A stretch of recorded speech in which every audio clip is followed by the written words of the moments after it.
A new Gen Z dating trend has sparked online conversation and has me wondering, has feminism come full circle? We're going to talk about that here today and more on Speak.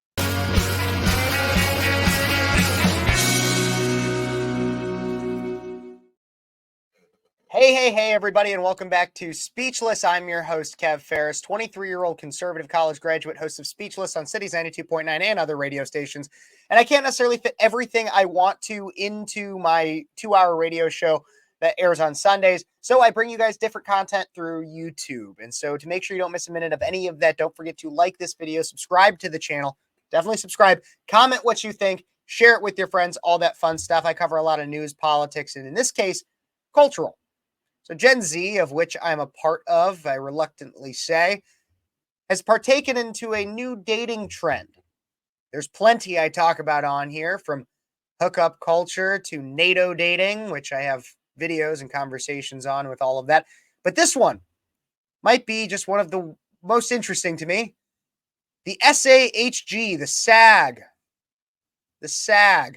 the stay-at-home girlfriend. Now, the title might seem self-explanatory, but the implications of it are much bigger. And we're going to talk about all of those. A recent article in the Wall Street Journal explains that being a SAG is all about supporting your boyfriend with tasks like cooking and housework, plus a rigorous self-care regimen to keep up appearances. It's very interesting. Now, initial questions I have is, what's the point of this? What are you actually doing with your life? I have that with a lot of people in my generation. What are you doing with your life? Is a common question I ask. But to genuinely get a better understanding, let's try to get really inside the mind of a stay-at-home girlfriend. Here's an example I found on TikTok, the place where many people in my generation go to get their news and cultural highlights. And so let's take a look and a listen at this stay-at-home girlfriend. This is another day in my life as a 25-year-old stay-at-home girlfriend. I start off my day by waking up around noon, and then I will tidy up the place to make sure that it's nice and clean for my boyfriend to come home to, because when he's in a good mood, I'm also in a good mood. Then today... Wait. Let's start off with just all that. She starts her day, she gets up around noon. Look, I've been in college, in which you get up around noon because maybe your head hurts from some debauchery the night before. I've been a child where I've had like no responsibilities, and I might get up around noon. But I can tell you, in my more adult life, any time that I've gotten up at noon or after, I feel like my entire day is practically wasted at that point. I cannot understand how anybody lives a fulfilling life waking up around noon. But I guess when you have nothing else to do besides clean up the apartment, and a few other things. I mean, we still have 30 more seconds of content to describe the entire day of this person's life, which that's another thing. I've always found the entire idea of a day in the life, unless you're like somebody really important and you have like a lot of things going on, the entire day in your life trend is usually really stupid, because it's usually a day in the life as a stay-at-home girlfriend, and then it's just like a lot of mundane tasks that anybody else could do and does do, along with a litany of other things. And you can explain it in 47 seconds. How busy is your day if you can explain it all in 47 seconds in detail? Let's keep listening.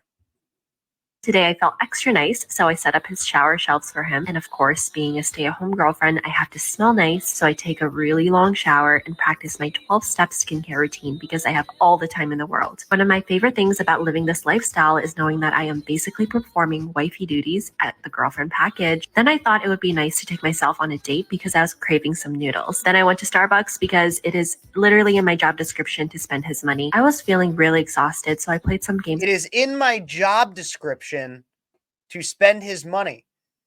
And then she feels really exhausted. I want to know what the man thinks of all of these things. She described her life in 40 seconds and she feels really exhausted. And so this is what she did. On my iPad and waited for him to come home. And this is his POV. I mean, how lucky is he? And we cheers with some cocktails. This is another... How lucky is he? In my opinion, not very lucky. I would not consider myself particularly lucky if I was in this situation, because this man is getting used. This man is getting used.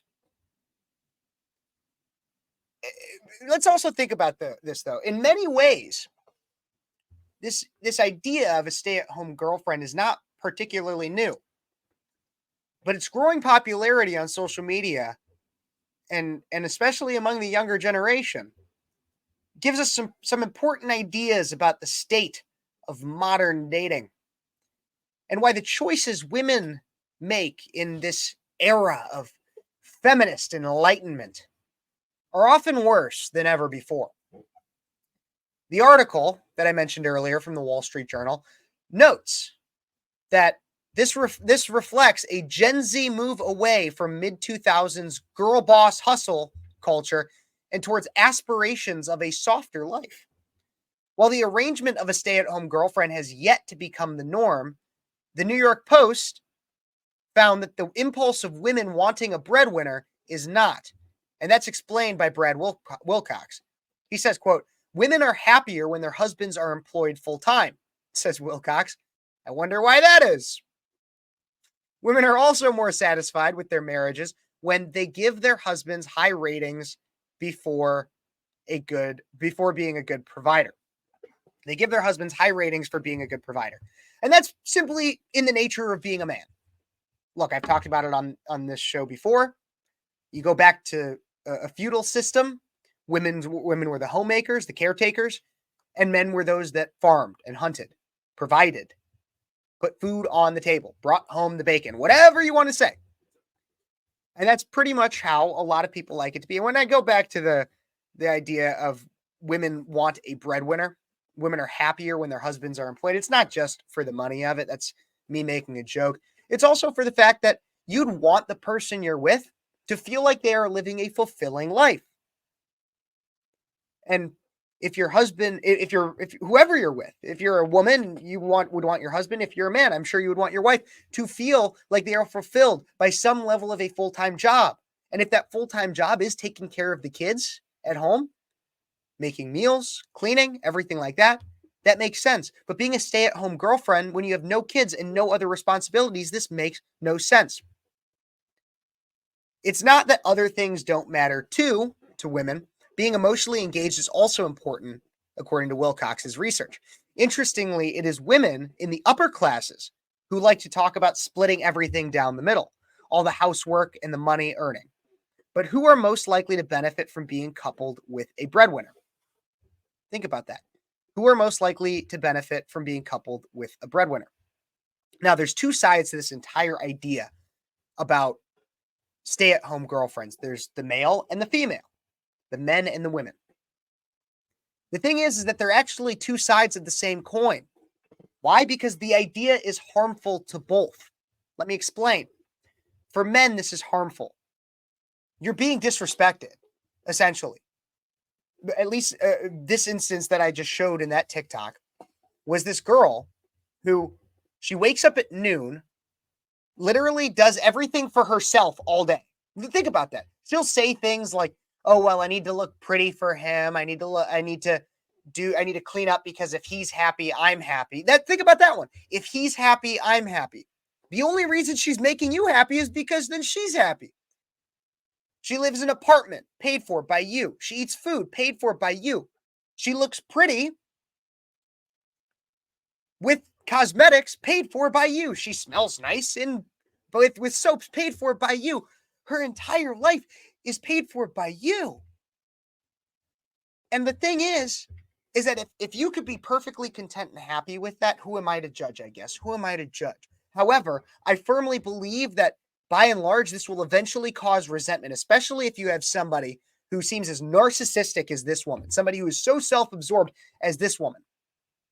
It will breed resentment. You will be unhappy. But the thing is at least it's just a girlfriend. So then you don't have to split alimony with her when you get divorced.